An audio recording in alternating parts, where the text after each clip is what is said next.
नृसिंहभुजङ्गप्रयादस्तोत्रम्। अजो मेषदेवं रजोत्कर्षवद्भू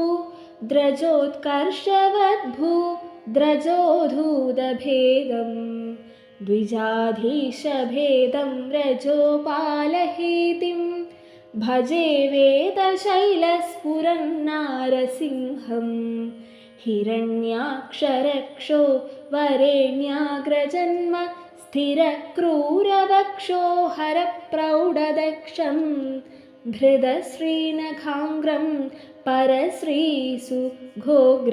भजे वेदशैलस्फुरन्नारसिंहं निजारम्भशुम्भद्भुजास्तम्भढम्ब दृढाङ्गस्रवद्रक्तसंयुक्तभूतम् निजाघावनोद्वेललीलानुभूतं भजे वेदशैलस्फुरन्नारसिंहं वडुर्जन्यजास्यं स्फुटालोलघाडी सडाधूढमृत्युर्बहिर्गानशौर्यं घटोद्भूतपद्भूतडस्तूयमानं भजे वेदशैलस्फुरन्नारसिंहं पिनाक्युत्तमाङ्गं स्वनद्भङ्गरङ्गं ध्रुवाकाशरङ्गं जनश्रीपदाङ्गं पिनाकिन्यराजप्रशस्तस्तरस्तं भजे